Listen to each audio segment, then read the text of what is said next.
This is what you gotta do sometimes, man. You gotta be an infiltrator, but do not sleep on this man when it comes to doubles because he is a ridiculous doubles player. This guy's super smart. Absolutely. And you think just because he plays Ganon, like that's something to sleep on, but you're gonna see real quick. Ganon actually moves up the tier list in doubles. I mean, in singles, you know, he's pretty much where he's gonna be, but in doubles, he is a complete different beast. Let's go ahead and move right into game 1 here.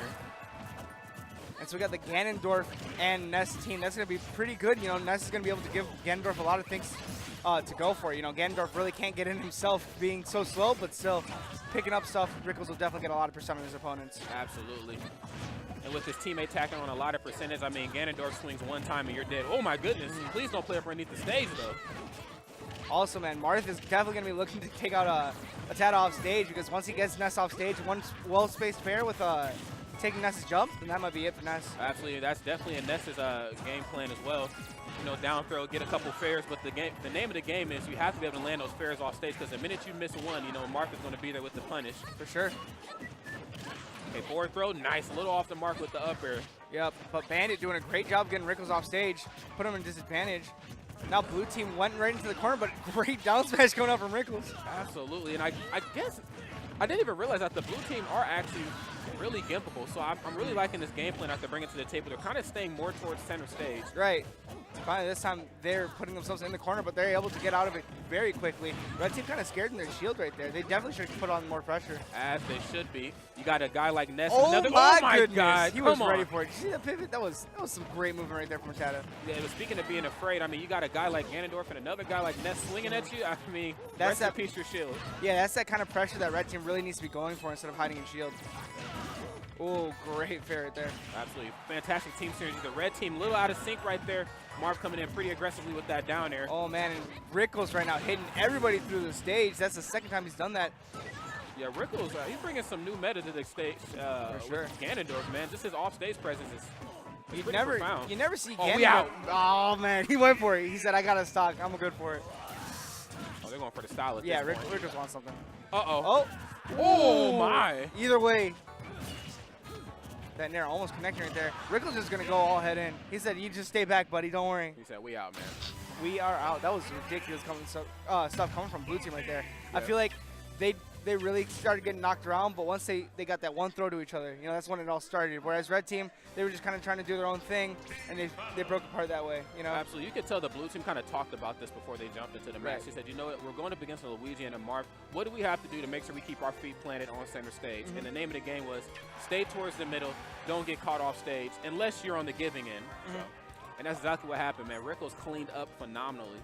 Right. Not only did they know what to go for, they also knew what to stay away from. You know, ATATA was definitely trying to stay away from Bandit for the most part, trying to see what he can do on Luigi, knowing that if he got off stage against Marth, that might be it. Yeah, seriously. I mean, a couple fairs and you're done. And it looks like we're going to see that wasn't Bandit switching, right? That was the Luigi. I think so, yeah. Yeah. Alrighty. Let's go ahead and jump right into game number 2 here. Vike going to Bowser. Yeah, very interesting. And then, of course, we have Rickles switching over to Cloud, as we know, a tried and true doubles character. Time and time again, we see Cloud just doing ridiculously great things in doubles. And at the rate that we're seeing blue team work together, you know, Cloud's definitely going to be able to get limit fairly easily, and also he's going to be there for a lot of follow-ups. Yeah, and Cloud in this game doesn't have too many fears, but he does have one in particular on the stage, and that man's name is Marth.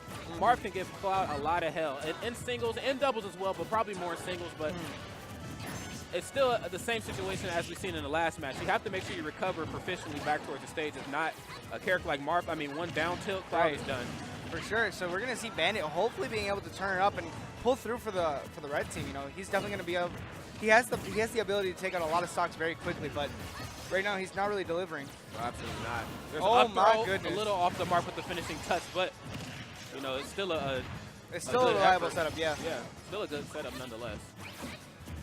Like doubles more than ever, Cloud can get limit a lot of times. So you know it's okay to whip him every now and then, but you still need to get those conversions when they count, man. Yeah, you have to be on the money, especially playing at this high of a caliber. Oh my goodness! Gets Bowser in the air. ATATA a little mispositioned there with that up air. I know he was fishing for it. Vike, after that first stock, he's definitely doing a great job holding on to stocks. But right there, blue team going to get the 2-piece. Both stocks out of there. Blue team with all 6 right now. Blue team's just chilling. Stocks is flying left and right here. I do appreciate the switch to Bowser, but I don't think FD is where they should have went with Bowser. Bowser is just a big body, big hurt box. Name of the game is landing. He can't do that, but he can land forward smashes. And like that, ATATA finally loses his first stock 10 years into the match. But is it too late for Bowser to start taking stocks, seeing as he's already on his last stock? You know, we got Cloud at super high percents. Marth's trying to finalize it, but finally, there goes Vike getting that last stock. Absolutely. You know, Bowser kind of plays a different game in doubles. In singles, you know what he's looking for. He's looking for that grab, and he's looking for that coupon combo. But he's also not looking to get that downer. Oh, my God. Quick downer from ATATA right there. Going to take out that stock.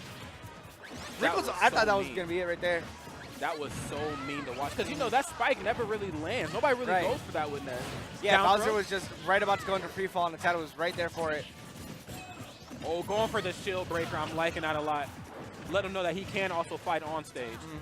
We're not seeing actually too much attempts from blue team to actually do any kind of throws to each other. Oh. I feel like we're kind of just seeing characters fly left and right, and then blue team's just trying to pick it up. Yeah, just kind of 2 1v1s, if you will. Right. Nice. Here gets the 1-2 jab. Oh, man. Stage. That's going to be a punish, and that's going to be a stock. There's the dash check. That might take it as well. No. Delicious. Oh, giving him the percent back. Not a good spot for Red Bandit to be in at all. 142%. That's going to take it. And that is 2-0 right there in a handshake real quick. Team Red team is blasting off again, man. For sure. That was ridiculous. Right there, Rickles and ATATA. Showing that they talked about it. They definitely like, all right, well, Ness up throw is pretty good for limit break. You know, we have these kinds of setups.